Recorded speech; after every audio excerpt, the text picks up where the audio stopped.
Before I tell you what happened, you need to understand something. I'm not a man who frightens easily. I have administered last rites to the dying. I have sat with murderers in prison chapels, listened to their darkest thoughts, held their hands as they wept. I have buried children. I have counseled the suicidal, the broken, the ones who had already given up on God long before they ever came to me. I have heard thousands of confessions. Thousands.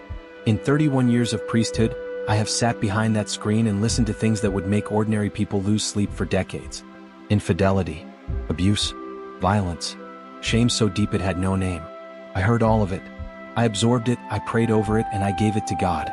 That is what we do. That is what I believed in. Past tense. Because there was one confession, one single night, that changed everything I thought I knew about faith, about evil, and about what is actually waiting for us on the other side of the things we cannot explain. I haven't spoken about this publicly before. I want you to understand that. I have carried this alone for a very long time. Told no one. Not my bishop. Not my therapist. Not the two priests I considered my closest friends in this world. I said nothing because I knew what it would sound like. I knew what they would say. And honestly, part of me was afraid that saying it out loud would make it real again. But I am getting older now. And some nights, when the house is quiet and the dark outside the window feels a little too thick, I think about what was said to me in that confessional. And I think someone else needs to know. So listen carefully. Because I'm only going to say this once. The church was called St. Anselm's, and it sat on the edge of a small town in rural Pennsylvania that I will not name. Not because the town matters, but because the people there still live there and they deserve their peace. I had been assigned to St. Anselm's in 2003, transferred from a larger parish in Philadelphia where, according to my bishop, I had become too comfortable. That was his word. Comfortable. He meant it as a criticism. Looking back, I wish I had stayed comfortable. I wish I had stayed anywhere but St. Anselm's. The church itself was beautiful in the way that very old things can be beautiful. Worn down, slightly tired, but holding on to a dignity that newer buildings never quite achieve. It had been built in 1887. The pews were dark walnut, polished by more than a century of parishioners. The stained glass on the east wall depicted the agony in the garden, and on certain winter mornings, when the light came through at a low angle, it would cast deep red and violet shadows across the aisle that looked almost like wounds on the floor. I noticed that on my first morning there. I noted it in my journal as beautiful. Later, I would think about it differently. The confessional at St. Anselm's was original to the building. Most parishes had updated their confessionals by then. Modern designs, more open, face-to-face reconciliation rooms with chairs and soft lighting. Very pastoral. Very contemporary. But St. Anselm's still had the old kind. The tall wooden cabinet style, dark oak, two narrow compartments on either side of the priest's central chamber, with latticework screens and a small sliding panel for each side. It smelled like old wood and beeswax and something else I could never quite identify. Something underneath. Something older.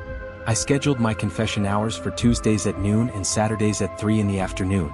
Standard. The parishioners at St. Anselm's were mostly elderly, mostly quiet, mostly Catholic in the way that people become Catholic after 70 years. It was simply part of them, like their accent or the way they took their coffee. They confessed the same things every few weeks. Small angers, impatiences, unkind thoughts, the occasional lie. The weight of old grief carried too tightly. I love them.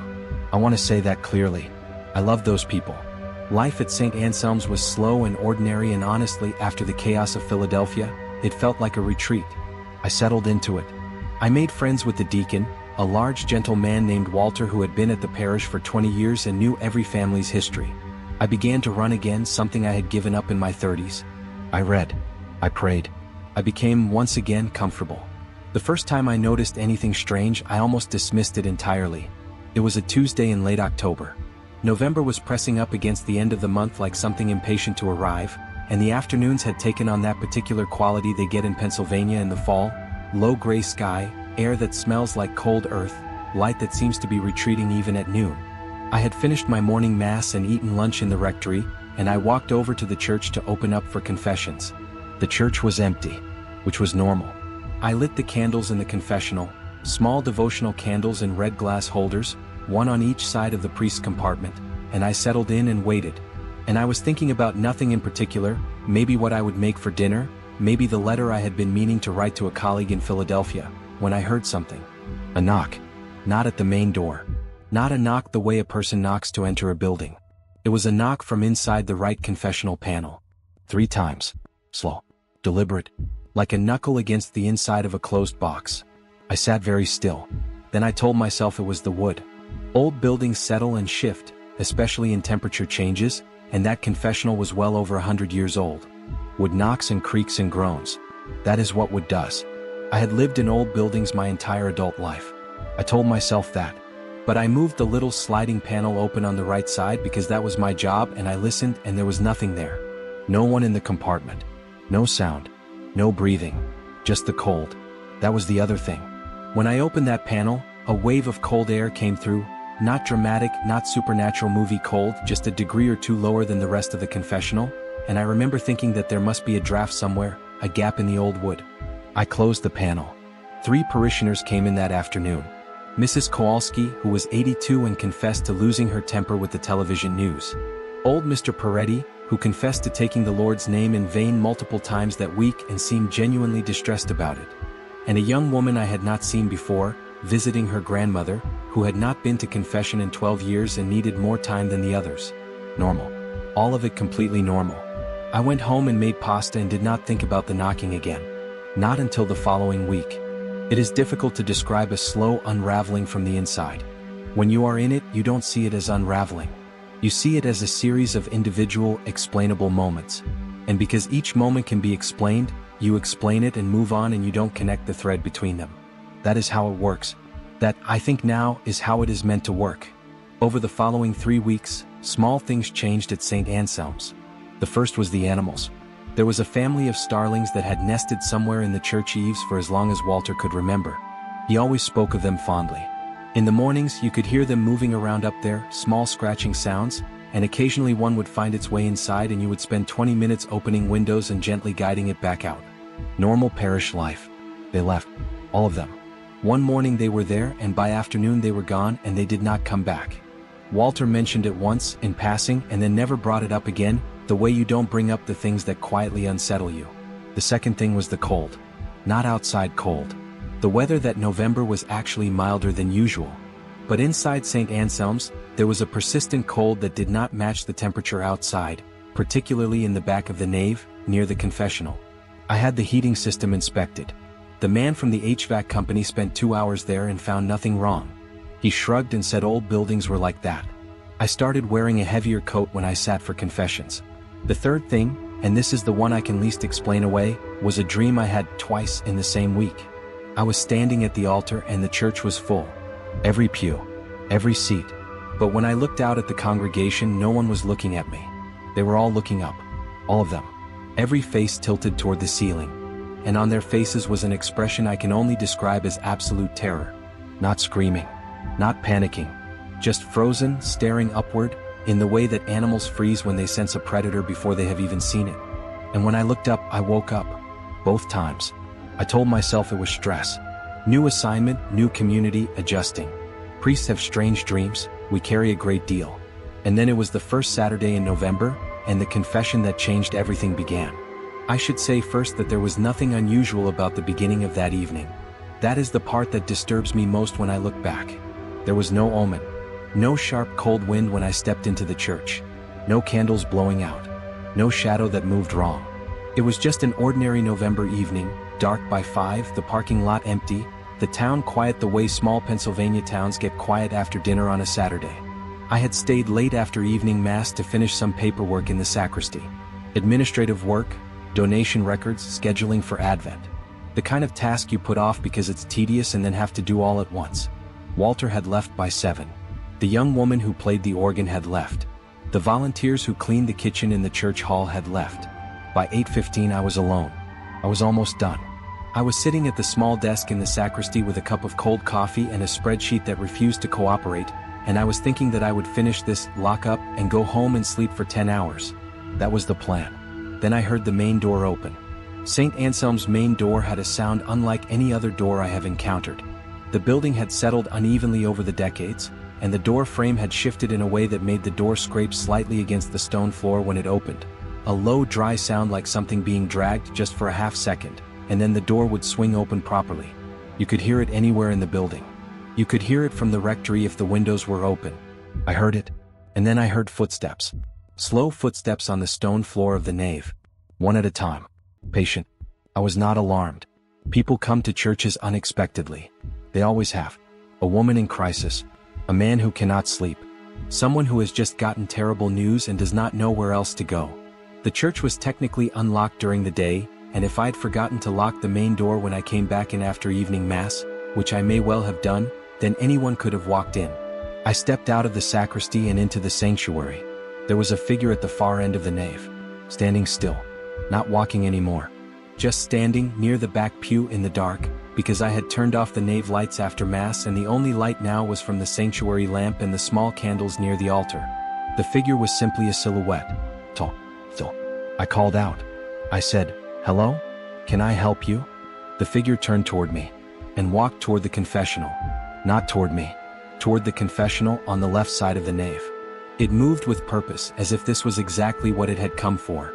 As if it had known I would be there, had known where the confessional was, had planned every step. I felt something then, a small sensation at the back of my neck, a tightening. The word I would use now is recognition, though I couldn't have told you at the time what I was recognizing. I should tell you that everything in me wanted to simply say, "I'm sorry, confession hours are on Tuesdays and Saturdays at 3, please come back then." I almost said it. I had the words ready. But it is not in me to turn someone away from a church at night. It never has been. So I walked to the confessional, lit the candles, took my place in the center chamber, opened the small panel on the left side and waited. For a long moment there was silence. Not empty silence. Occupied silence. I could tell someone was in the compartment. I could sense the weight of a presence, the way you can feel another person in a dark room before you see them. But there was no breathing, no shifting, no rustle of clothing. Just presence. And cold. That same cold I had noticed before coming through the screen. Not dramatic, not a wind, just a drop of temperature that settled over my hands like cold water. Then it spoke. "Bless me, Father." That was all. Just that. The traditional opening. 3 words. But the voice. I want to be very precise about this because I've thought about it many times and I want to describe it accurately. It was not a monster's voice. It was not a growl or a screech or anything overtly terrifying. It was almost a normal voice.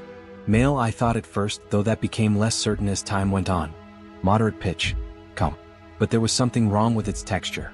The best way I can describe it is this. When a normal person speaks, the voice has edges. It starts and stops. It has breath underneath it, the movement of air, the small wet sounds of lips and tongue. It sounds like it comes from a single place.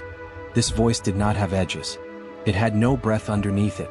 And it seemed to come from, I want to choose this word carefully, nearby. Not from the other side of the screen. Not from a single point in space.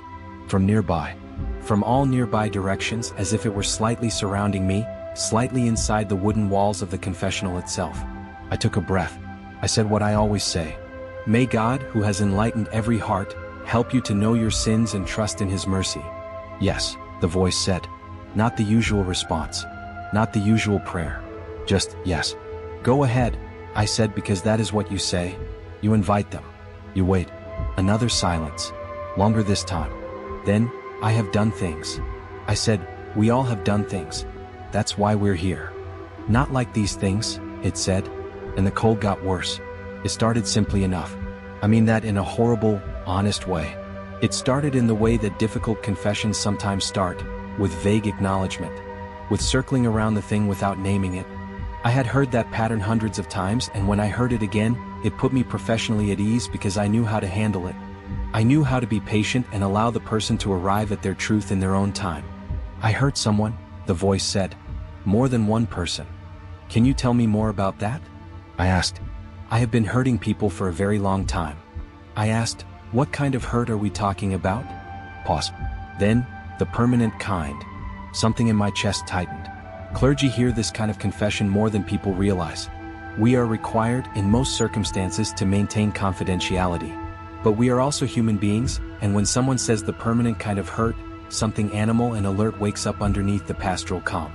Are you telling me, I said carefully, that someone has been harmed physically? Yes. More than one person? Yes. I said, are these people still in danger? The voice didn't answer that directly. Instead it said, do you know what it feels like to take something from a person that they cannot get back? I said, I think you should tell me what you need to tell me. I want to, it said. That's why I came. And then it began. It told me about a woman in a house on the edge of a town. It gave no names. It described the house in specific detail. The color of the shutters, a broken gutter on the north side, a garden that had been neglected until the weeds grew up to the windowsills. It described walking up to that house, going inside. The voice was very calm while it described these things. There was no trembling, no weeping, no pauses for shame or breath. It described what happened inside that house in a way that I will not repeat here because even now, thinking about it, I feel something dark shift inside me, and I do not want to give those words more life than they already have. I will say only this: what the voice described was evil. Deliberate evil. Not a moment of rage, not a crime of passion. Deliberate, premeditated, cold. And when it was done describing it, it said simply, that was the first one. My hand was gripping the edge of the small wooden shelf inside the confessional. I had not noticed until that moment. The first one, I repeated. How many? I don't remember all of them, it said. The number has stopped matching. And then, and this is the moment I mark as the first major turn, it laughed. Not a human laugh. A sound that used the shape of a laugh, the rhythm and the cadence of laughter, but had none of the warmth in it. Like a recording of a laugh from which all the humanity had been carefully removed, leaving only the technical structure behind. Why are you laughing? I asked, and my voice came out steadier than I felt. Because you're doing it, the voice said. Doing what? The thing they train you to do. Staying calm. Holding the container. Ministry of presence. I let that phrase sit in the air. I know all of your words, Father. I have been listening to your kind for a very long time. The candle flame in the red glass beside me wavered. There was no draft. I want to stop here for a moment because what I am about to describe is the part that disturbs me most on an intellectual level. More than anything I've said before. More than the voice. More than what it confessed. Because what happened next was not terror. It was conversation. And in some ways that was worse. The voice began to ask me questions. About my faith. Not mocking questions. Not the cheap, jeering kind you might expect from a movie demon. These were genuinely probing questions, asked in the tone of someone who was curious, sincerely curious, in the way that a scholar is curious, or a predator studying its prey. Do you actually believe, it asked, that the words you speak have power? The absolution. The ritual. Do you believe that, or is it something you've said so many times it has simply become mechanical? I said, I believe in the sacrament. That's not what I asked. I was quiet for a moment. I believe it, I said. Why? Because I have seen it work, I said. I have watched people change. Watched the weight leave them.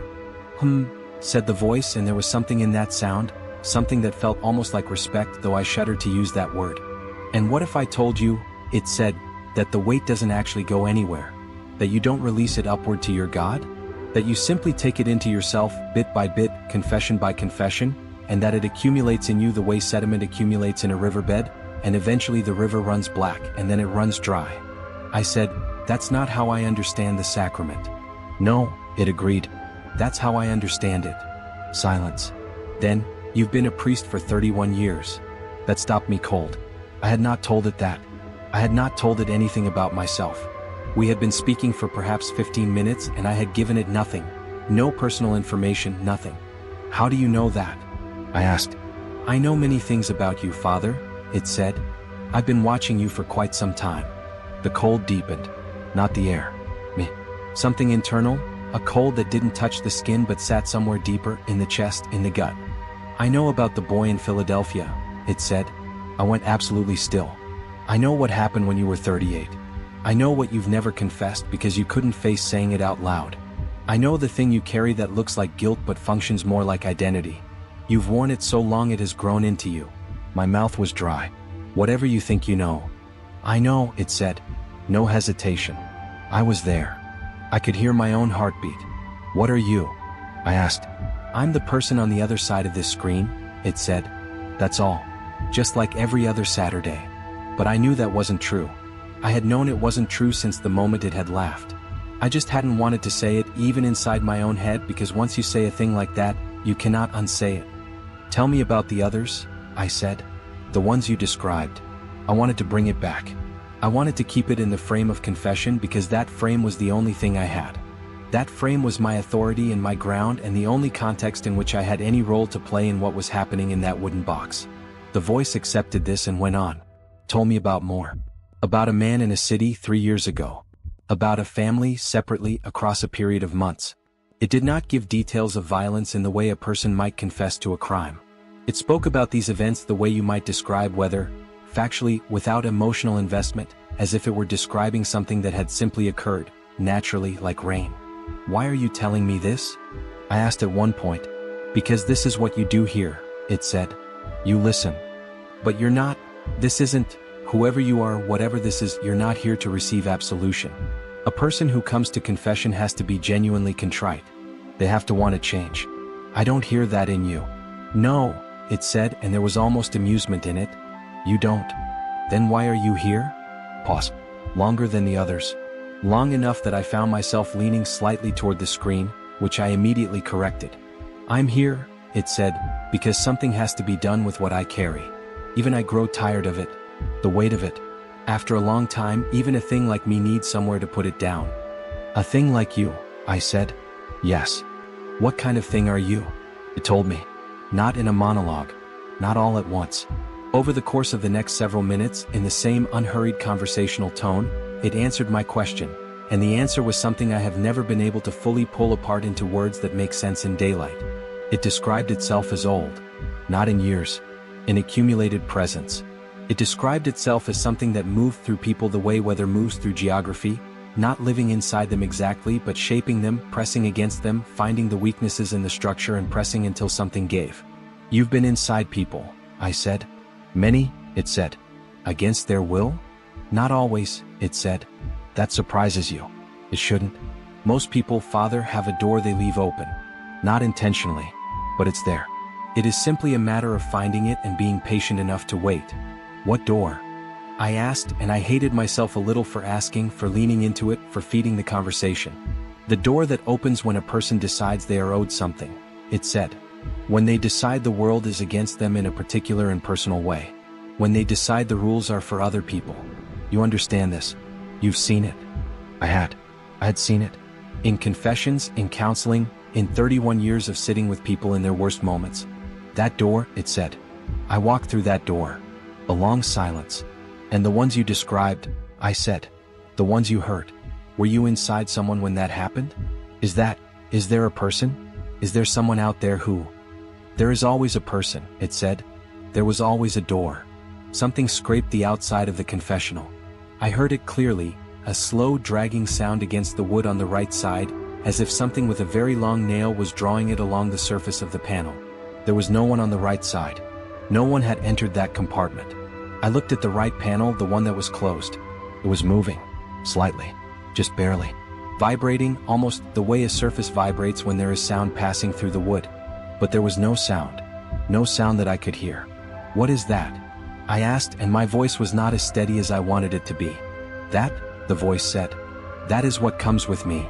I'm not going to tell you that what happened next was impossible. I stopped believing in impossible that night. What I will tell you is that the right panel of the confessional, which no one had entered, which I had not opened, and which had been sealed shut for as long as I had been at St. Anselm's, that panel opened. Not violently. Not all at once. Slowly. Like a door pushed gently from the other side. And the cold that came from it was not like the cold in the air. This cold was wet and dark and carried something with it, the way cold water picks up the taste of what it passes through. It carried something that I have no word for, something that pressed against my face and hands and the exposed skin at my throat, and it felt less like temperature and more like intention. I did not move. I'm not sure I could have moved. Close that, I said. My own voice sounded far away. I can't, said the voice from the left side. I don't control what it does. What is it? I told you, it said. It comes with me. It has always come with me. It is why, eventually, no place will hold me long. Even the people I move through become uninhabitable, eventually, like a house where the damp gets into the walls. The open right panel was dark. I could not see inside it. The candlelight in my compartment barely reached it, and what it showed me was just darkness, darker than the darkness in the rest of the church, as if the darkness in there had more density than ordinary darkness. But from inside it I could hear something. I have spent years trying to find the right description for this sound, and I have never found one that is both accurate and coherent. It was something in the register below what you consciously process as sound, not quite felt in the chest, not quite heard by the ears, but registered somewhere between those two channels. Like a frequency that your body identifies as language before your mind catches up. And though I can't tell you I heard words, I can tell you that I understood something. The understanding was this: I have been here before. This place, this wood, these walls. I have been in this confessional before. Not me. That was what I understood. That the thing in the right panel was not new. Had been here in this specific box before I had ever arrived at St. Anselm's. Had been waiting. How long? I asked. Which thing? Asked the voice from the left. How long has that been in this church? Pause. Longer than the church, it said. The buildings change. What is beneath them does not change. My candle was sputtering. Melting too fast, running down the side of the holder in a way that was not right for how recently I had lit it. Wax pooling on the little shelf, spreading. I gripped the small prayer book in my lap. I'm going to ask you to leave, I said. Are you? Said the voice, and it sounded almost gentle. Do you think that will work? I think, I said, that this is my church and I am commanding you to. Your church, it said, and for the first time the quality of the voice shifted. Just slightly. A small deepening, a minor harmonic below the main tone, like a chord being added to a single note. You've been here 3 months. I've been here since before they poured the foundation. You want to command me? It wasn't quite laughing. It wasn't quite not laughing. Then I'm leaving, I said. Are you? It said again. Same gentle tone.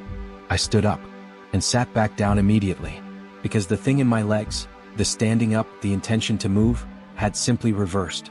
Not like paralysis, not like I'd been pushed, like I had stood up and then immediately reconsidered and sat back down, as if the decision had been changed from the inside. I sat very still. There's something I need to tell you, the voice said. The reason I came tonight. The candle on my left had gone out. I hadn't seen it go out.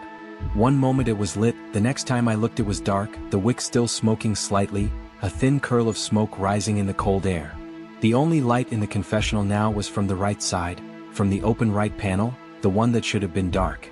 Instead, there was a faint luminescence in there, the color of something between gray and green, not casting light outward so much as being light, self-contained, as if the darkness itself in that compartment was slightly phosphorescent. I did not look directly into it. I'm not entirely sure why not. Some instinct. The way you don't look directly at an eclipse, even before you know the reason. There is a thing we do, the voice said from the left side, when we have been somewhere a long time. When a place has become saturated. You stop. You understand the concept of a vessel? Something that holds. Yes, I said. We move, it said. We find a new vessel. The air in the confessional seemed to contract slightly, tightening around me the way the air gets before a storm, a pressure change barely perceptible but felt. I've been in this place for a long time, it said. And this place has held all it can hold. The wood is full of it. The stone. The ground under the stone. It is full. And you need a new vessel, I said. Yes. A long silence. Not this church, I said. You're not talking about a place. No, it said. I'm not talking about a place. There it was. It had taken the better part of an hour to arrive at this. An hour of circling in tighter and tighter spirals. The murders, the philosophy, the cold, the thing in the right panel, all of it had been circling toward this point. I was not hearing a confession. It had never been a confession. It was an introduction. I'm not going to let you, I began. You already have, it said quietly. I stopped. Every word I have spoken tonight has passed through that screen, it said. Every word you have heard has entered you. That is how it works, Father. That is how it has always worked. You thought the screen was protection. You thought the ritual was the protection. But the screen is how sound travels, isn't it? The ritual is how attention is directed. All of your training, all of those years, you open yourself to what came through that screen. Every confession, every terrible story. You opened yourself and let it in because that is what you are trained to do. My hands were in my lap. I was looking at them. They looked strange to me, far away. You're lying, I said. You don't have that power. The sacrament doesn't. The sacrament is real, it said, and its voice had gone very quiet now, almost tender. I would never say otherwise. But the sacrament was designed for human sin, for human weight, for the bounded, ordinary darkness that lives in your kind. I'm not that darkness, Father. I am not bounded. I am not ordinary. And what lives in me does not go upward when it leaves. Where does it go? Down, it said. Down and across. Into the next available space. I closed my eyes. I have been hearing confessions for 31 years, I said. Yes, it said. I know. Every terrible thing. Every darkness. Every... Yes, it said again. And this time the word had the sound of a door closing. Something opened in my understanding that I cannot close again, even now, even after all this time. The thought arrived fully formed, the way terrible thoughts do, not building gradually but simply there, suddenly, as if it had always been there waiting for the moment when I would finally look at it. All those years. All those confessions. Had I only ever been listening to people? Or had something been listening through me? Time became strange. I know this sounds like the kind of thing people say when they're describing a dream, and I've thought about whether what followed was some kind of dissociative episode, some stress-induced fracture of normal perception. I've thought about it many times. I don't believe that's what happened. What I believe is that there are states of experience that ordinary language was not built to contain, and when you try to describe them afterward, they come out sounding like dreams because that's the closest available template. I was still in the confessional. I was still sitting on the small wooden seat. I was aware of the wood against my back and the cold and the smell of melted wax. But the confessional was also larger than it should have been. That is the only way I can put it. The space around me had more space in it than the physical dimensions allowed.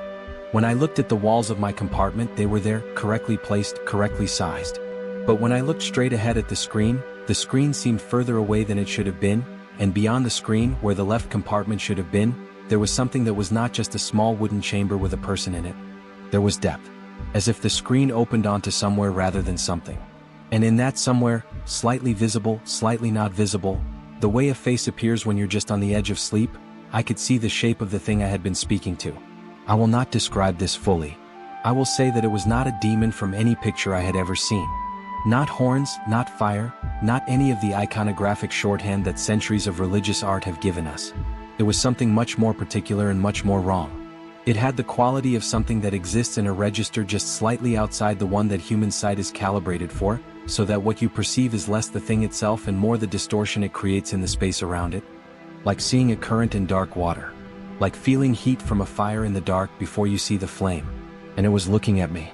Not at the screen. Not at the confessional. At me. Father, it said, and now the voice was all around me, not coming from the left at all anymore, not coming from any particular direction. There's something I need you to do. I won't do anything for you, I said. You already are, it said. I realized I was praying. Not deliberately. Not a formal prayer, not the rite of exorcism, not anything I had reached for consciously. But somewhere in the background of everything else that was happening, some part of me was running the Lord's Prayer, had been running it for some time, quietly, the way a generator runs in a basement, functional, necessary, unnoticed until the moment you need the lights to stay on. I held on to that. I held on to it the way you hold a rope in the dark. You can't pray me away, it said. I'm not afraid of your prayers. I told you. I've been here since before this building was built. Do you understand what that means? I have listened to every mass in this church. I have heard every prayer. I have been present at every communion, every baptism, every funeral. Pause. I am very familiar with your God. Then you know what God can do, I said. Something like silence. But not comfortable silence. Silence with texture. Silence with weight. Yes, it said finally, and something had shifted in the voice. A subtlety. I do know. And then the right panel slammed shut. Without warning. Without transition.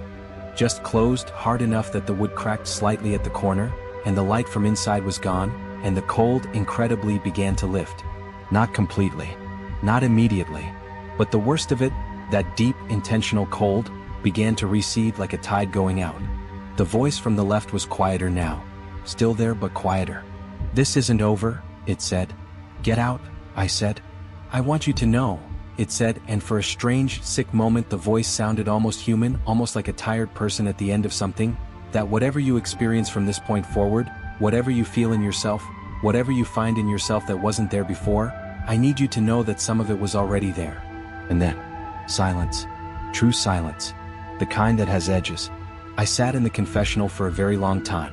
When I finally opened the left panel, the left compartment was empty. I don't remember leaving the confessional. I remember being outside the church in the parking lot, in the cold night air of November, with no coat and no clear sense of how I'd gotten there.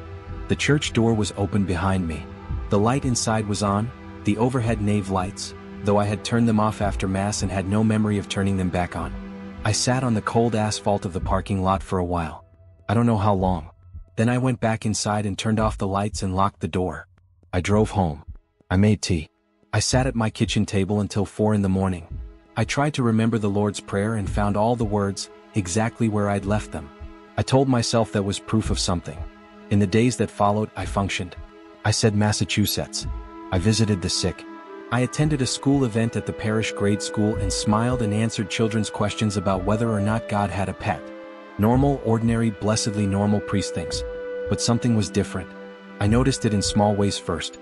The way I would be in the middle of a task, writing a homily, making lunch, reading, and I would find myself stopped, mid-action, looking at nothing, the way someone looks when they're listening to a sound in another room. Except there was no sound. There was nothing. Just a moment of suspended attention, directed somewhere I couldn't identify, and then I would return to myself and continue. I noticed that I was cold more often. Not physically cold, not in a way that blankets or a warmer room could fix. Cold in the chest. Cold in the center. And I noticed, and this is the one I have thought about most, that when people came to me for confession in the weeks after that night, I knew things. Not everything. Not specifics. But I would sit on my side of the screen and the person would begin, and I would sometimes know before they said it the shape of what was coming. Not the details. The shape. Like recognizing a piece of music from the first few notes. At first, I told myself this was experience. 31 years of hearing confessions. Pattern recognition. Intuition. Then I noticed that it sometimes came before the person said anything at all. Before they opened their mouth. Just from the feeling of their presence on the other side of the screen. I left St. Anselm's in January. I told my bishop I needed a sabbatical and I cited burnout, which was true in a way. He was sympathetic and arranged leave, and I spent 4 months at a retreat center in Vermont, doing almost nothing, which was what I needed. I did not tell him what had happened. I did not tell anyone. Walter called once in February. He told me that there had been some issue with the confessional. One of the panels had cracked, significant structural damage to the wood, and they were looking at having it replaced. I asked where the crack was, already knowing the answer. Right side, he said. Corner of the panel. Weirdest thing. Like something hit it hard from the inside. I said I was sorry to hear it. He asked how I was doing. I'm okay, I said. I wanted that to be true. Here is what I have come to understand. Not all of it. I don't think I will ever understand all of it. But some. That thing, whatever it was telling the truth about one thing. The screen is not protection. It was never designed to be protection. It was designed for intimacy, for privacy, for the sacred discretion of the sacrament. It was designed to remove the awkward weight of eye contact so that a person could speak their worst truth into a small dark space and feel the particular relief of being heard without being seen. It was designed to transfer. And something that has existed for as long as that thing claimed to have existed. Something that has spent centuries watching and learning and patient. Something like that would understand the design better than I did. I think about the word it used. Vessel. I think about 31 years of opening that panel and inviting in whatever came to the other side. And I think about what it said at the end. Some of it was already there. I have prayed about this more than I have prayed about anything else in my life. I have prayed about it at 3 in the morning when the house is quiet and the particular quality of the dark outside feels familiar in a way it didn't used to feel. I have sat with it in adoration chapels and on long walks and in the ordinary silence of daily prayer, and I have asked God, plainly and directly, whether what was said to me in that confessional was true. I have not received a clear answer, which is, in my experience, not unusual. God is rarely clear. That's not a loss of faith talking. That's 31 years of honest relationship with a mystery that does not owe me clarity. But I will say this. There are moments, and they are becoming neither more nor less frequent, they are simply stable, simply present, when I notice something in myself that I cannot fully account for. Not a voice. Not an intrusion. More like a current in the basement of my thoughts. A knowing that runs underneath the ordinary surface of my mind like a river runs under a city, invisible and cold and going somewhere. Most of the time I can ignore it. Most of the time. I said at the beginning that I haven't spoken about this before. That remains true. But I find myself, in telling it to you now, noticing something. The telling feels familiar. The shape of it. The way I have built it, slowly, carefully, bringing you further in before you quite realize how far in you've come. The way I have described the voice, The cold, the thing in the right panel, in enough sensory detail that some part of your mind has been in that confessional with me. Some part of you has been sitting on that wooden seat, feeling that cold, hearing that voice without edges, understanding that the screen between you and it is not protection. The telling feels familiar. And I find myself wondering, and I want you to hear this carefully because this is the thing I have been building toward, and I did not fully understand it myself until right now, sitting here saying these words. I find myself wondering whether the thing that came to me that night in St. Anselm's was transferring something. Whether it used me as a vessel, not permanently, not completely, but in the way a river fills a secondary channel, enough to run, enough to carry. And whether what I have been doing just now in this telling, whether I have been passing it along. I want to be clear, I don't know that. I genuinely do not know that. But here is the thing I know for certain. You were not in that confessional. You were not in that church. You were not anywhere near St. Anselm's, Pennsylvania, on a cold night in November more than 20 years ago. And yet, right now, you're cold, aren't you? Just slightly. Just in the chest. Just in that center place that blankets don't reach. And there's something else. If you sit very still, if you stop reading for just a moment and let the silence come in, you might notice a quality to the room you're in, a weight to it, a kind of occupied feeling, as if someone or something has been listening this whole time. Not to me, through me. I have heard thousands of confessions, but this one was different. God forgive me for what I've just done, or what was done through me. I'm no longer entirely sure.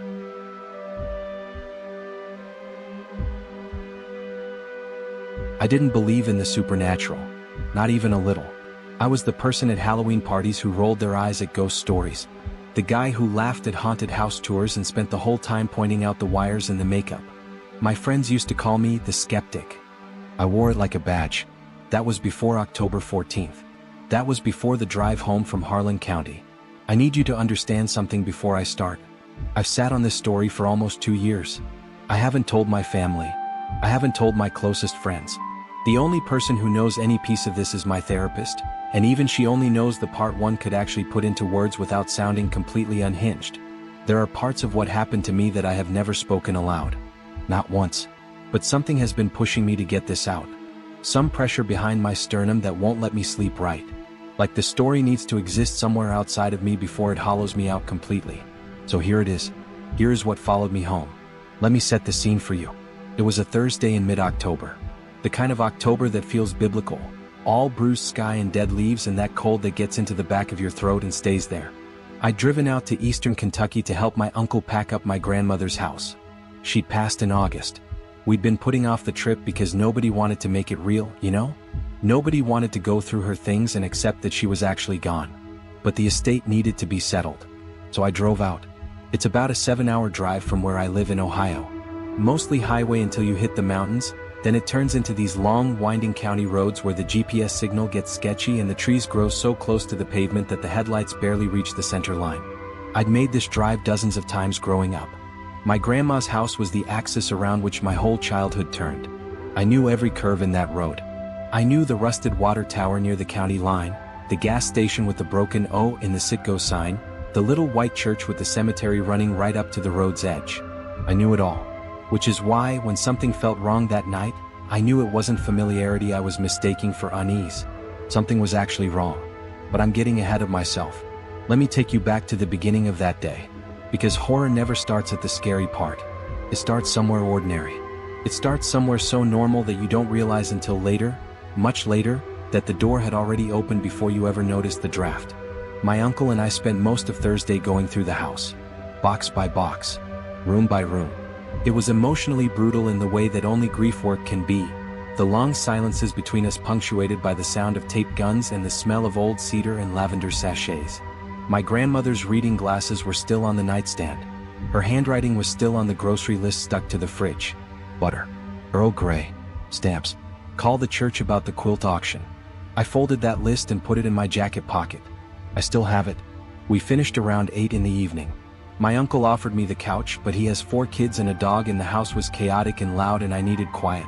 I needed the highway. I needed the feeling of moving forward. So I declined. I thanked him. I hugged him longer than usual because neither of us are huggers, but grief changes the rules. And then I got in my car. It was 8:17 p.m. when I pulled out of my uncle's driveway. I remember because I checked the dash clock and thought, 7 hours, I'll be home by 3, that's fine, I can sleep until noon. I was tired but not dangerously so. I had a full tank of gas. I had a travel mug of coffee. I had a podcast loaded up, one of those true crime things that I'd been working through for weeks. Everything was ordinary. Everything was exactly as it should have been. I want you to hold on to that. Because I need you to understand that what came next did not feel like a movie. It didn't feel like a story. It crept in the way real things creep, slow and quiet and so subtle that by the time you name it, it's already too late. The first hour of the drive was uneventful. County roads bleeding into 2-lane state highways, the mountains pressing in from both sides, and then the long exhale of the interstate spreading out ahead of me. I turned up the podcast. I drank my coffee. I watched the mile markers tick by. It was somewhere around the 90-minute mark that I noticed the car. Black sedan. Older model, American-made, wide body, the kind of car that was common in the 90s but you don't see much anymore. It had been behind me for a while. I wasn't sure how long exactly because you don't really track other cars on the highway. Why would you? But at some point my brain flagged it the way brains flag patterns, that low-frequency notice this that you feel before you can articulate why. I noticed it. It stayed about 4 car lengths back. Not tailgating. Not falling behind. Just steady. I told myself it was nothing. Same direction, same speed, shared road. That's how highways work. I passed a semi. The sedan passed the same semi. I moved into the left lane to clear some construction barrels. The sedan moved left too. I told myself, coincidence. But I moved back to the right earlier than I needed to, just to see what would happen. The sedan moved right. My hands tightened on the wheel. A little. Not a lot. Just a little. Okay, I thought. So someone's following me. My brain went immediately to rational explanations. Maybe it was a cop running my plates. Maybe it was someone who thought I was someone else. Maybe I was imagining the pattern altogether. I sped up to about 80. The sedan sped up. I slowed back down to 65. The sedan slowed down. And here is where I should have felt afraid. Most people, I think, would have felt afraid at this point. But I didn't. I felt annoyed.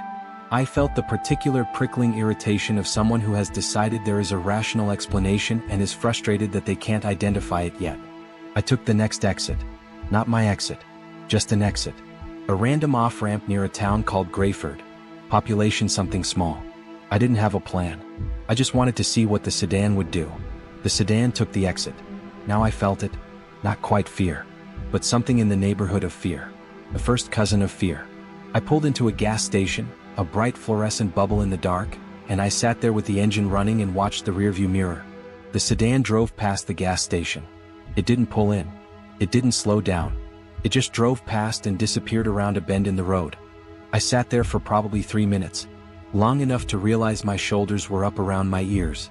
Long enough to feel a little foolish for being spooked by a car that probably had nothing to do with me at all. Long enough to get back on the highway and convince myself the whole thing was the product of exhaustion and grief and too much true crime content. I merged back onto the interstate. I didn't see the sedan again. Not on the highway anyway. It was about 3 hours into the drive that I had to stop. Not for gas. I'd filled up at that station in Grayford.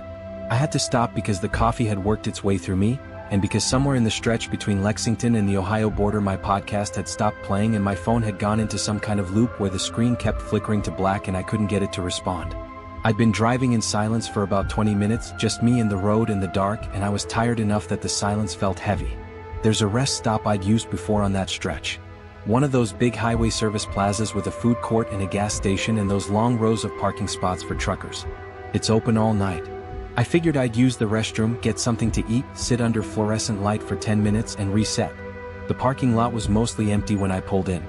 3 or 4 passenger cars scattered near the building. A handful of semis idling in the far rows, their running lights glowing orange in the dark. I parked close to the entrance. Got out. Stretched.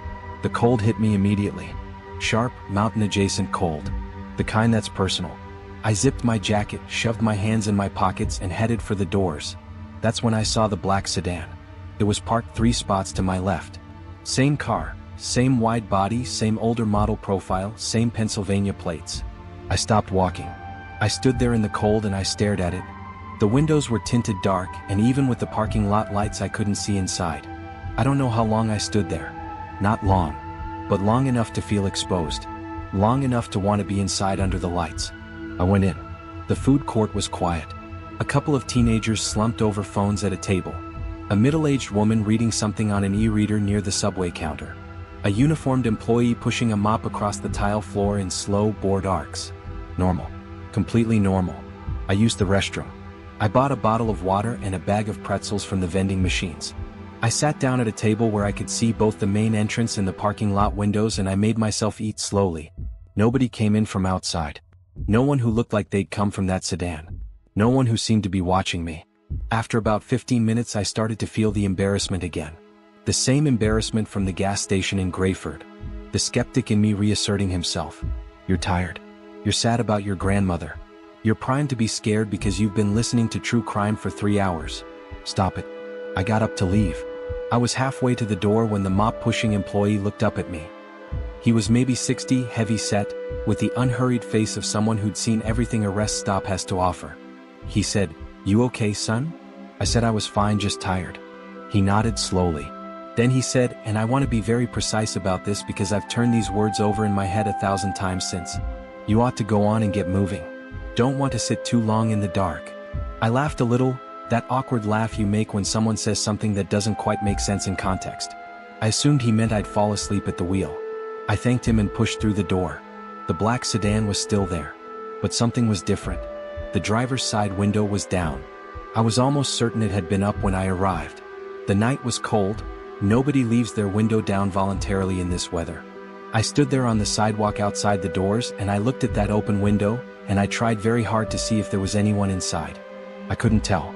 The dark inside that car was just dark. No shape. No silhouette. Nothing. I walked to my car quickly. Not running. I didn't want to be the person who ran. But quickly. I got in. I locked the doors. I started the engine. I sat there for a moment and I watched the sedan in my rearview mirror. Nothing moved. I pulled out of the rest stop and got back on the highway. I watched my mirrors for the next 40 miles. The sedan never appeared. By the time I crossed into Ohio, I had almost entirely convinced myself that I was being paranoid. Almost. I live in a house. Nothing fancy. 3 bedrooms, 1.5 baths, a small backyard with a dead oak tree that I keep meaning to have taken down. I bought it 4 years ago when I moved to the city for work, and I've been slowly making it mine ever since. It sits on a quiet street in a quiet neighborhood. My neighbors are a retired couple on the left and a young family on the right. Everyone goes to bed early. The street is usually silent by 10. I pulled into my driveway at 3:08 in the morning. I sat in the car for a moment, the engine ticking as it cooled, and I looked at my house. Dark windows. Porch light on because I'd left it on. Everything exactly as I'd left it. I got my bag from the back seat. I unlocked the front door. I stepped inside. The house had that particular smell of a place that's been closed up and empty. A little stale, a little cold, a little too still. I turned on the entryway light. I reset the deadbolt. I dropped my bag at the bottom of the stairs. I was so tired I could feel it in my jaw. I went to the kitchen. Drank a glass of water. The kitchen clock read 3:11. My phone, which had finally started working again sometime in the last hour of the drive, was at 12%. I plugged it in on the counter. I turned off the kitchen light. I was heading for the stairs when I heard it. A sound. From the backyard. Now here is what I need you to understand about my backyard. It is fenced. 6-foot wooden privacy fence on all 3 exposed sides, gate with a latch on the alley-facing side. I have a motion-activated light mounted over the back door. If anything larger than a cat gets into that backyard, the light comes on. The light was not on. But there was a sound. It's hard to describe. It wasn't loud. It was the opposite of loud. It had that quality of something that's trying very hard not to be heard. A slow, deliberate sound. Like the sound of something being set down very carefully. Or like footsteps that are being measured. That particular rhythm of weight being transferred slowly from one foot to the other. I stood in my kitchen and I did not move. I am embarrassed to tell you how long I stood there. It was probably 2 minutes, maybe 3. I stood there and I listened to that sound, and my brain went through every rational explanation it could produce. Raccoon, stray cat, wind, the fence settling in the cold, something falling over, my own blood moving too loud in my ears. The sound stopped. I breathed. I went to the back door, cautiously, but I went, and I turned on the exterior light through the switch inside. The motion-activated light and the switch-operated light are different fixtures, and I stood at the switch and I turned the light on and I looked through the small window in the back door. My backyard was empty. Dead grass. The old patio furniture covered in tarps for winter. The dead oak tree with its bare branches. The fence. Nothing. I stood there until I was satisfied, then I turned off the light and went upstairs to bed. I told myself, raccoon. I tell myself that about a lot of things I don't understand. I slept badly. Not dramatically badly, no nightmares, no jolting awake. Just that thin, unrestful sleep that sits on top of you instead of pulling you under. The kind where you're somehow exhausted and half-conscious simultaneously. I woke at around 9, which was earlier than I'd wanted. I lay in bed for a while, looking at the ceiling, thinking about my grandmother, about the grocery list in my jacket pocket, about the way her house had smelled of Earl Grey and old books and that specific cedar-lavender combination that I now associate entirely with her. I thought about the drive, the black sedan, the rest stop, the sound in the backyard. In the morning light, everything felt smaller. Everything felt like exhaustion and overactive imagination. I got up. I showered. I made coffee. I was standing at my kitchen window with the mug in my hand, looking out at the backyard when I noticed something. The tarp on the largest patio chair had been disturbed. It was partially pulled aside, not fallen off, not blown aside, but pulled. Deliberately. The way you'd pull a tarp aside to see what was underneath. It was sitting slightly askew, one corner folded back. When I'd left for Kentucky 2 days ago, that tarp had been flat. Weighted down at the corners with small rocks the way I always do it. The rocks were still there. But the tarp was pulled. I set down my coffee. I went to the back door. I unlocked it. I stepped out onto the patio in my socks, which was a mistake because the concrete was freezing, and I crossed to the chair and I looked at the tarp. Underneath it, the chair was undisturbed. Just an old plastic Adirondack, slightly faded, nothing on it. But when I looked at the dirt border alongside the fence, the narrow strip between the patio concrete and the fence boards where I'm always meaning to put down mulch, there were marks in the soil. I crouched down and I looked at them. They were marks but not prints. Not animal prints, not shoe prints. More like pressure marks. Like something had knelt there. 2 parallel indentations in the cold soil, close together, maybe a foot apart. The kind of marks that knees make. The kind of marks that a person makes when they're kneeling at a fence. Or kneeling next to something. Kneeling beside a covered chair. Waiting. I told myself an intruder. I told myself a neighborhood kid or a homeless person looking for something useful under the tarps. I told myself the gap under the back gate was wide enough that someone could have slipped through. I told myself all of this, and I also went inside and I locked the back door and I did not go back outside for the rest of that day. I spent Friday mostly inside. Unpacked my bag. Did some laundry. Answered emails I'd let pile up. Ate delivery for dinner. Watched something on TV that I can't now remember. Normal things. The kind of normal that you perform deliberately when something in you is not quite sure the normal is real. That night, I brushed my teeth and I looked in the bathroom mirror and I had that particular end-of-day look. Hollow-eyed, a little gray grief still sitting on my face where it had been for weeks. I turned off the bathroom light and I went to bed. Lay there. Couldn't quite fall asleep. That same restless almost sleep from the night before. At some point, and I know this sounds like the beginning of every horror story and I am telling you it happened, I got up to get a glass of water. I walked down the dark hallway. I passed the bathroom doorway. I was not looking into the bathroom. I was not thinking about the bathroom. My eyes were forward, aimed at the stairs. But in my peripheral vision, in the bathroom mirror that I had not looked at and was not looking at, I saw something. I stopped. I turned. The bathroom was dark. The mirror reflected the hallway, which had the faint ambient glow of the street light coming through the window at the end of the hall. Just enough light to see shapes. Just enough light to see myself standing in the doorway. But for a fraction of a second, and I mean a genuine fraction, a sliver of time so small I can't be certain it wasn't a trick of my tired eyes, there had been something else in the mirror. A shape. Behind me. In the hallway. I spun around. The hallway was empty.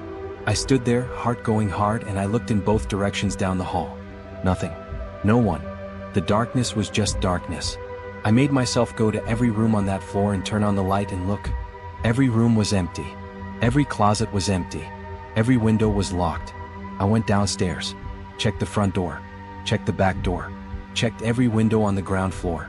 Locked. Latched. Secure. I went back to bed and I did not sleep well, and in the morning I told myself, tired eyes. The shadows playing. The kind of visual ghost that exhausted brains produce when they're desperate for rest. I told myself that. But I stopped sleeping with the bedroom door open. The days that followed had a strange quality to them. I went to work. I came home.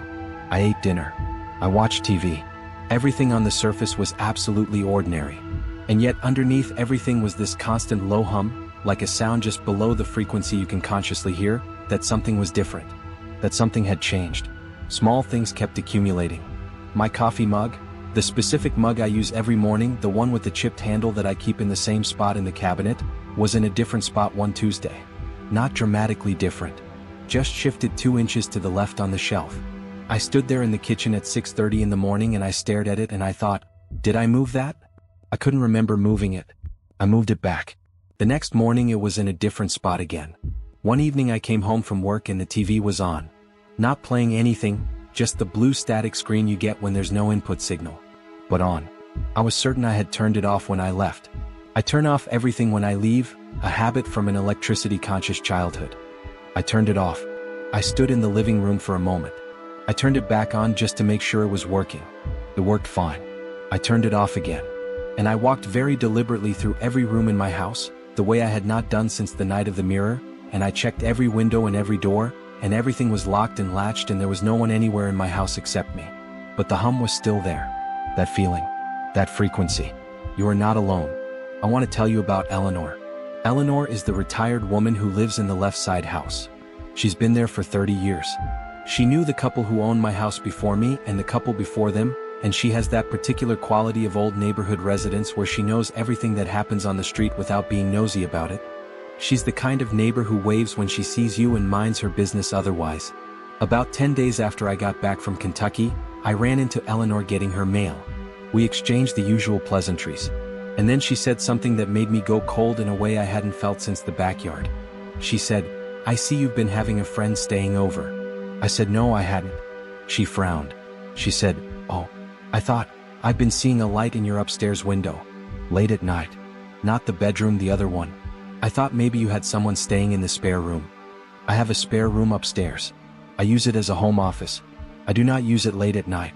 I barely use it at all. I have a laptop that I work from on the couch.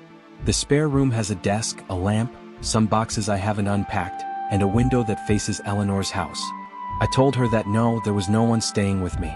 She said, "Well, I saw the light a few times this past week. Around 2, 3 in the morning. I'm a light sleeper, you know." She shrugged. "Maybe it's a reflection from somewhere." She went inside. I stood at my mailbox for a long time. Then I went upstairs, to the spare room, and I opened the door. The lamp on the desk was off. The room looked exactly as I'd left it, maybe a month ago, last time I'd been in there. A little dusty. The desk clear except for a notebook I'd left open. I walked in. I looked around.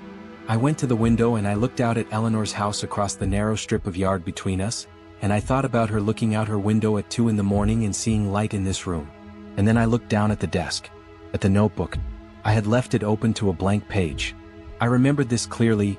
I'd been in here looking for something, had flipped through the notebook, found nothing useful, left it open on the desk. The page it was open to was no longer blank. There was a drawing on it. Not my drawing. I hadn't drawn it. I knew this the way you know your own handwriting, immediate and absolute. This had been drawn in pencil, which I didn't remember having in this room, and it was a simple drawing, the kind a child might make. A house. A small house with 2 windows and a door and a peaked roof and a tree beside it. It looked like my house. And in one of the upstairs windows of the little drawn house, someone had drawn a small figure looking out. My legs went uncertain under me. I put my hand on the desk to steady myself.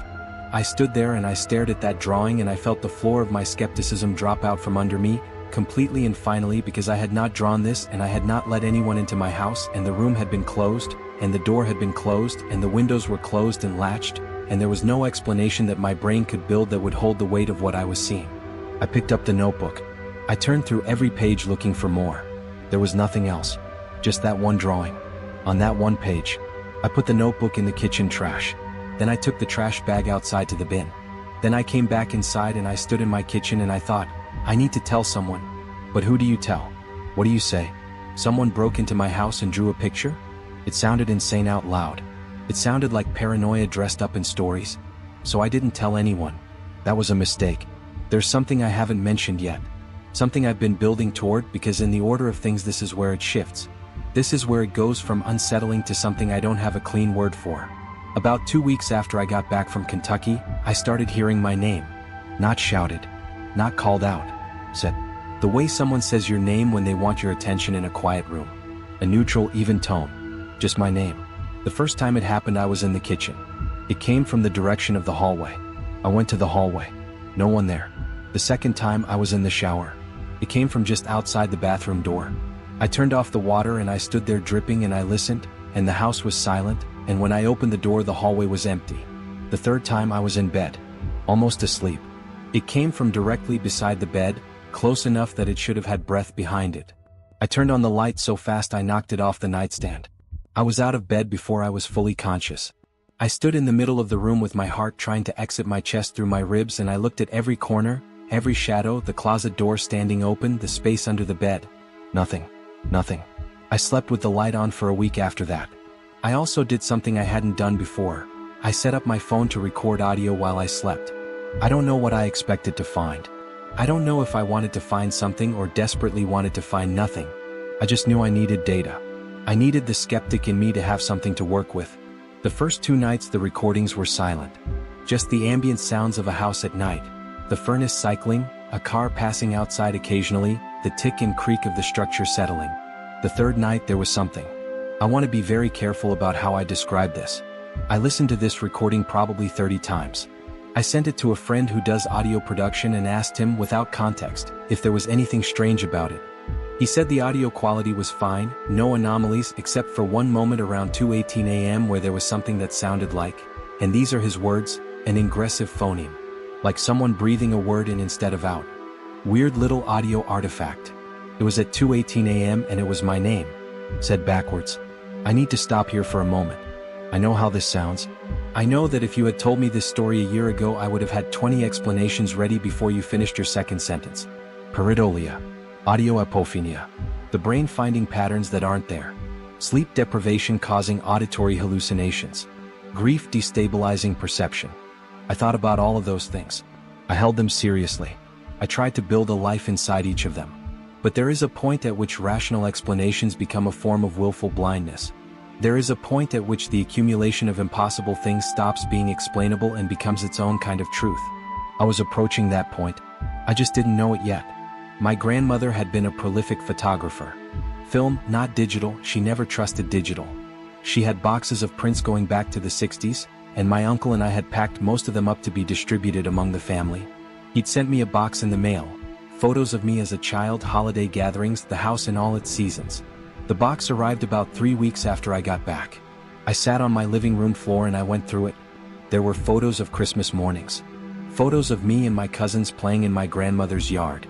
Photos of her at various ages, always smiling in that closed-mouthed way she had, like she was keeping a pleasant secret. I got through maybe half the box before I had to stop because I was crying, which is fine, which is what grief looks like. I put the photos back in the box and I set it on the coffee table and I went to make tea. When I came back to the living room, one photo was on top of the pile. I didn't remember taking it out and setting it there, but I'd been crying and distracted, so I let that pass. I picked it up.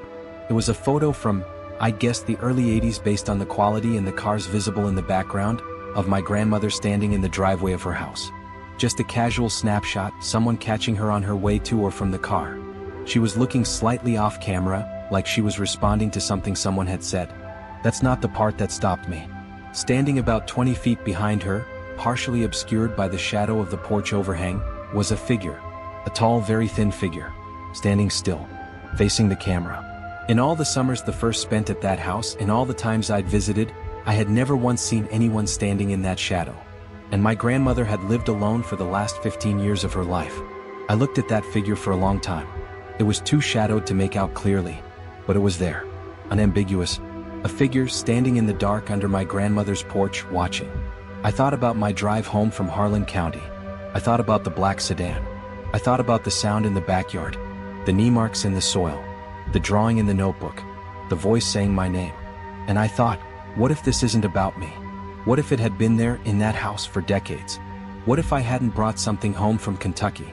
What if something had been waiting in Kentucky, patient and still and slow, and had finally decided to follow? I'm going to tell you about the night of November 8th, 3.5 weeks after I got home. A Saturday. I had not slept more than 4 hours in any given night for the past 2 weeks. I had been jumping at sounds that weren't there, checking rooms I'd already checked, holding my breath in quiet moments listening for my name. I was not okay, but I was also done. There is a specific kind of exhausted terror that flips over into something else. Something harder. I had been afraid in my own home for long enough that the fear had started to curdle into anger. Into a refusal to keep performing normalcy over a foundation of dread. I came home from work that Saturday evening, I'd gone in for a few hours on a deadline, and I walked into my house and I said out loud to whatever was in it with me, I know you're here. I know you've been here.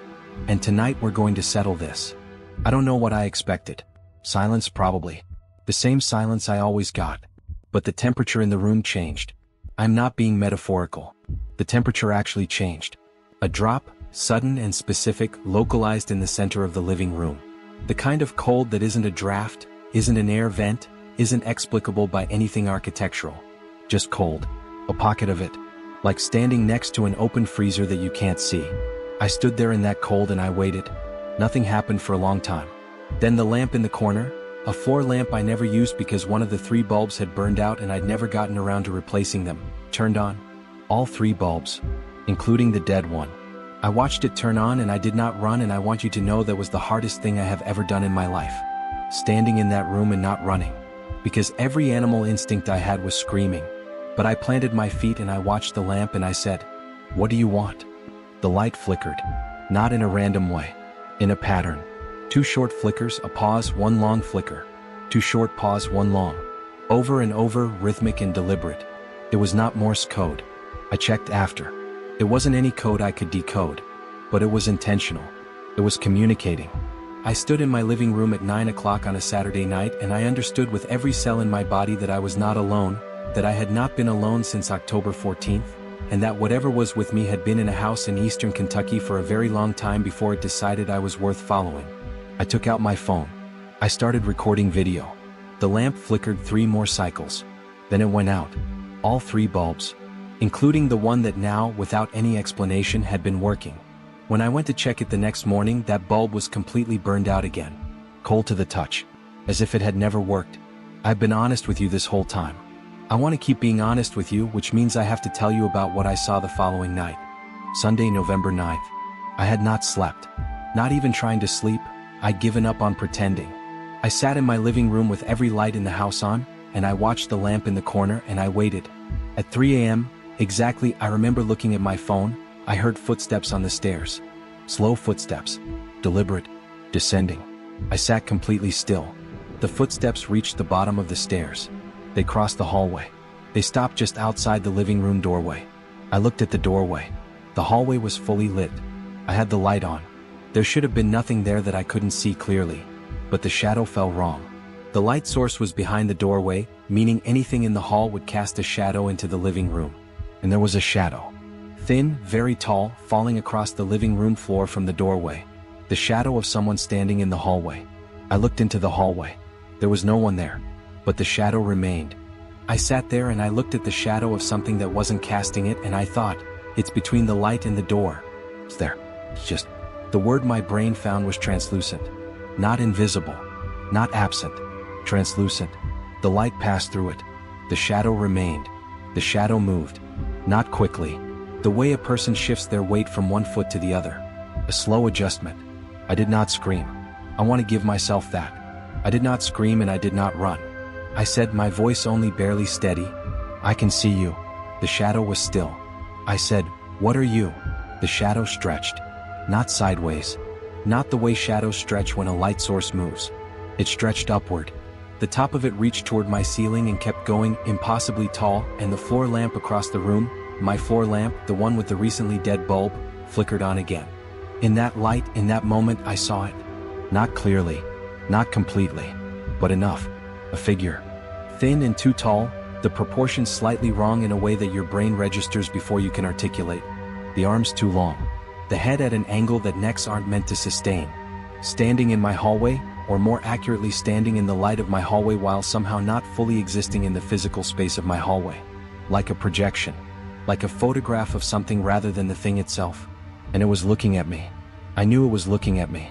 There was no face I could make out, no clear eyes, just the quality of its attention, directed and steady and completely unambiguously aware. I said one more thing. The last thing I said to it. I said, "Why me?" The lamp went out. The shadow disappeared. The hallway was empty and bright and completely normal. And from directly beside my ear, so close I felt the cold of it, the temperature drop, the pocket of impossible cold, my name was said. What? Quietly. Backwards. I left the house. I sat in my car in the driveway until sunrise. I was shaking so hard I could feel my teeth. I had a home inspector come through. I had a plumber check the pipes. I changed every lock. I called an electrician about the lamp. He found nothing wrong with the wiring, replaced the bulb that had burned out, tested everything, shrugged, and left. I started seeing a therapist, which I should have been doing anyway because of my grandmother. I did not tell my therapist about the shadow in the hallway. I told her about the anxiety, the sleeplessness, the way grief can make the world feel unstable. She nodded and prescribed me something mild for the anxiety and referred me to a grief support group. I joined the group. It helped. The activity in the house, if that's the word for it, became less frequent. Fewer sounds. The lamp never turned on again without me touching the switch. My name wasn't said again, not that I heard. I started sleeping again.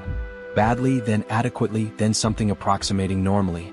I told myself maybe it had moved on. Maybe whatever it was had found someone or somewhere else. Maybe the confrontations had changed something. I want to believe that. Some days I almost do. Here's the thing I keep coming back to. The thing I've turned over and over in my mind until the edges are worn smooth. About a month after the night of the shadow, I was going through some of my grandmother's photos again. The ones my uncle had sent.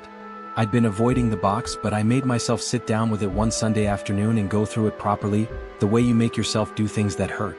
I found more photos from that era. The early 80s. Same house, same driveway, different occasions. In 3 separate photos, Christmas, what looks like a summer afternoon, and a shot of my grandmother in her garden, the figure was there. The same figure. Same height, same thin proportions. In the Christmas photo it was at the edge of the tree line across the road. In the summer photo it was behind a car parked in front of the house, barely visible, just a thin sliver of shape. In the garden photo it was standing at the back fence. Always still. Always watching. My grandmother lived in that house for 53 years.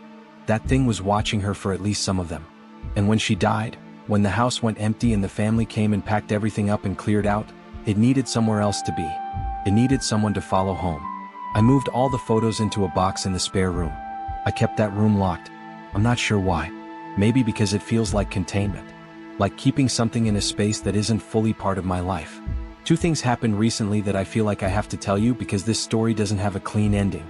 It doesn't get to have one. The first thing, about 3 months ago I was on the phone with my uncle. Normal catch-up call. At the end of it, when we were wrapping up, he mentioned, casually, the way you mentioned something small, that he'd been having trouble sleeping. That he kept thinking he heard sounds in his house at night. That the kids had mentioned seeing something in the backyard. I didn't say anything. I didn't know what to say. I asked him if everything was okay and he said yeah, just the stress of settling the estate, still a lot of paperwork, it was a hard year. I said I understood. I said goodbye. I hung up. I haven't slept right since. The second thing is harder to tell you. This happened 3 weeks ago. I was getting ready for work, standing at the bathroom mirror doing the ordinary morning thing, and I glanced at my reflection. Just a glance, just the automatic check of someone making sure they don't look insane before going out in public. My reflection looked back at me. And then, for just a moment, a fraction, a sliver, it blinked. Before I did. I stood there with my toothbrush in my hand and I watched my reflection. It looked exactly like me. It had every detail right, the exact shade of my eyes, the specific way my hair falls, the slight asymmetry in my jaw. Everything exactly right. But it had blinked before I blinked. I lowered the toothbrush. My reflection lowered it too. I raised my left hand very slowly. My reflection raised its left hand. In sync. Exactly in sync. The way reflections are supposed to work. But there had been that moment. That single, impossible moment where it had moved first. I turned off the bathroom light and I walked out and I went to work and I did not look in a mirror for the rest of that day or the day after. There's something I haven't told anyone before today. Every night before I sleep, I look at the full-length mirror on the back of my bedroom door. I have to. I cannot look. I don't know why. Some compulsion I can't explain. Most nights it's just me. But some nights, not every night, not even most nights, but some nights, the reflection seems to take just a fraction of a second too long to follow. Just a fraction. Just enough. I've started sleeping with the mirror covered. It doesn't help. Because the real question, the one that lives in the part of me where sleep used to live, isn't whether something is in my mirror. The real question is what is looking out of it. And whether it's still me. I don't know how to end this. I don't think it has an ending yet. What I know is this: something changed on October 14th. Something that had been standing in the shadows of my grandmother's house for longer than I've been alive decided, when the house emptied, that I was worth following. It rode in my mirrors on that dark drive home. It knelt in my backyard. It drew pictures in my spare room. It said my name backwards in the dark. It showed me what it was. And then it showed me what it could do. My uncle called last week. His youngest, a 7-year-old named Mia, refuses to sleep in her room. She says there's someone who stands in the corner and watches her. She says the person has her daddy's face.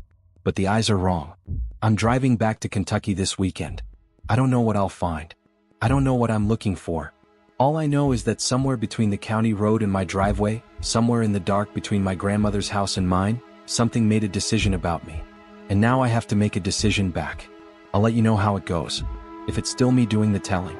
Thank you for watching. If this story got under your skin, if you're going to be checking your mirrors tonight, that's exactly what I intended. Subscribe for more stories that stay with you. Leave a comment below. What's the most unshakable thing that's ever followed you home? Sleep well, if you can.